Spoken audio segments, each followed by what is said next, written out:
Russian tale. Once upon a time there was an old woman called Babushka who lived all alone in a little house deep in the forest. She was always busy cooking, cleaning, or sewing, and as she worked she would sing to herself. She sang old songs and new songs, and even songs she made up, for it could be lonely in the forest, and Babushka liked to keep herself cheerful. The main road was far away, and there were very few visitors to the little house, so she was very surprised when one winter afternoon to hear loud noises coming towards her through the trees. Perhaps it's a bear, she thought, and trembled. Oh, but no, a bear wouldn't crunch through the snow like that. She listened again. Tramp, tramp, tramp. She must have visitors. At once, Babushka ran into the house and put some more logs on the fire. She set the big black kettle on the hob. A few minutes later, there was a loud knock on the door. Babushka jumped. "Who is it?" she called in a scared little voice. "We are travelers," came the reply.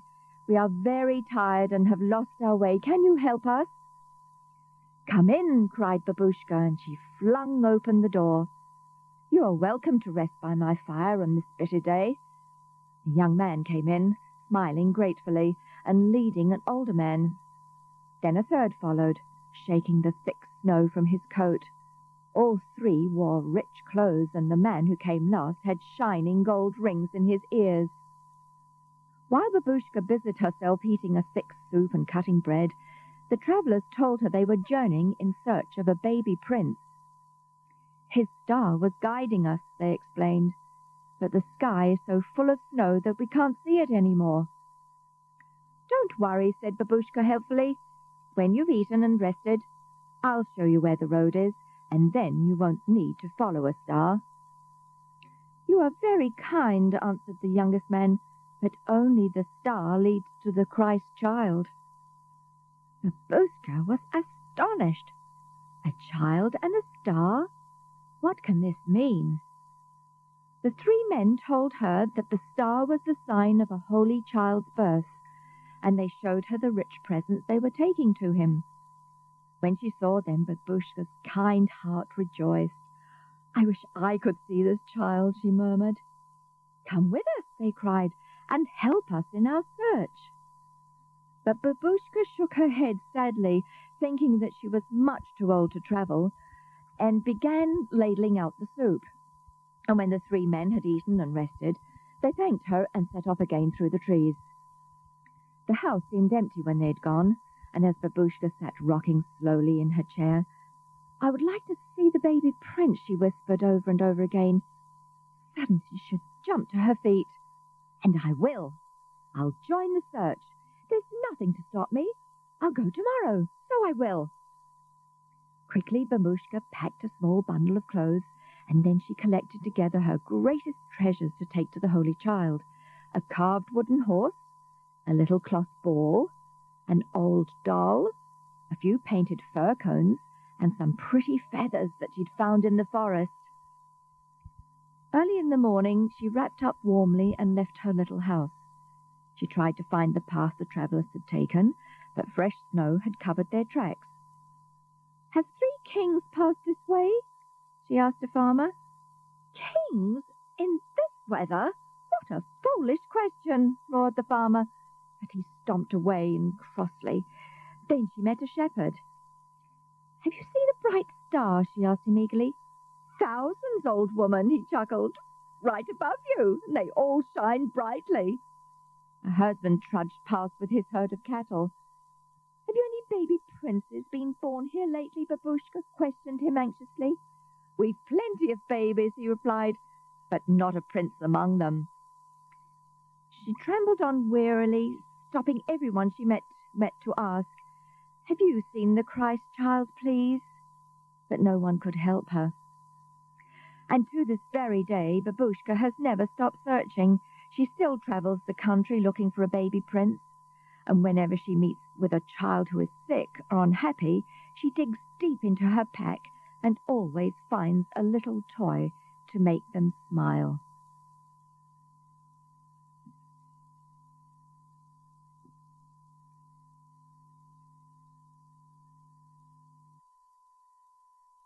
Story from Eileen. Thank you, Eileen, very much.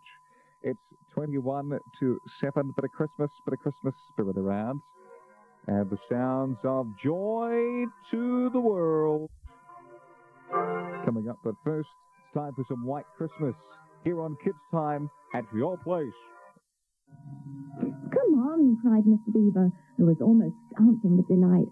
Come and see. This is a nasty knock for the witch. It looks as if her power was already crumbling. What do you mean, Mr. Beaver? Panted Peter, as they all scrambled up the steep bank of the valley together. Didn't I tell you, answered Mr. Beaver, that she's made it always winter and never Christmas? Didn't I tell you? Well, just come and see. And then they were all at the top and did see. It was a sledge, and it was a reindeer with bells on their harness. But they were far bigger than the witch's reindeer, and they were not white but brown. And on the sledge sat a person whom everyone knew the moment they set eyes on him. He was a huge man in a bright red robe, bright as holly berries, with a hood that had fur inside it, and a great white beard that fell like a foaming waterfall over his chest. Everyone knew him because, though you see people of this sort only in Narnia, you see pictures of them and hear them talked about even in our world, the world on this side of the wardrobe door. But when you really see them in Narnia, it is rather different. Some of the pictures of Father Christmas in our world make him look only funny and jolly. But now that the children actually stood looking at him, they didn't find it quite like that. He was so big and so glad and so real that they all became quite still. They felt very glad, but almost solemn. I've come at last, said he. She has kept me out for a long time, but I have got in at last. Aslan is on the move. The witch's magic is weakening. And Lucy felt running through her that deep shiver of gladness which you only get if you are being solemn and still. And now, said Father Christmas, for your presents. There is a new and better sewing machine for you, Mrs. Beaver. I will drop it in your house as I pass. If you please, sir, said Mrs. Beaver, making a curtsy. It's locked up. Locks and bolts make no difference to me, said Father Christmas. And as for you, Mr. Beaver, when you get home, you will find your dam finished, and mended, and all the leaks stopped, and a new sluice gate fitted. Mr. Beaver was so pleased that he opened his mouth very wide, and then found he couldn't say anything at all. Peter, Adam's son, said Father Christmas. Here, sir, said Peter. These are your presents, was the answer. And they are tools, not toys. The time to use them is perhaps near at hand. Bear them well. With these words he handed to Peter a shield and a sword. The shield was the colour of silver, and across it there ramped a red lion, as bright as a ripe strawberry at the moment when you pick it. The hilt of the sword was of gold, and it had a sheath and a sword belt and everything it needed. It was just the right size and weight for Peter to use. Peter was silent and solemn as he received these gifts, for he felt they were a very serious kind of present. Susan, Eve's daughter, said Father Christmas, these are for you.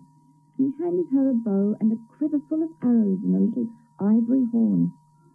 You must use the bow only in great need, he said, for I do not mean you to fight in the battle. It does not easily miss. And when you put this horn to your lips and blow it, then wherever you are, I think help of some kind will come to you. Last of all, he said, Lucy, Eve's daughter. And Lucy came forward.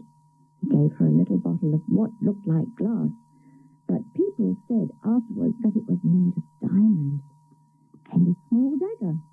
In this bottle, he said, there is a cordial made of the juice of one of the fire flowers that grow on the mountains of the sun. If you or any of your friends are hurt, a few drops of this will restore them.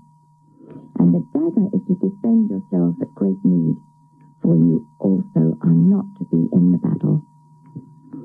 "Why, sir," said Lucy, I don't know, but I think I could be brave enough." "That is not the point," he said. "But battles are ugly when women fight. And now," here he suddenly looked less grave, "here is something for the moment for all of you." And he brought out, I suppose from the big bag at his back, but nobody quite saw him do it, a large tray containing 5 cups and saucers, a bowl of lump sugar, a jug of cream, and a great big teapot, all sizzling and piping hot. Then he cried, "Merry Christmas! Long live the true king!"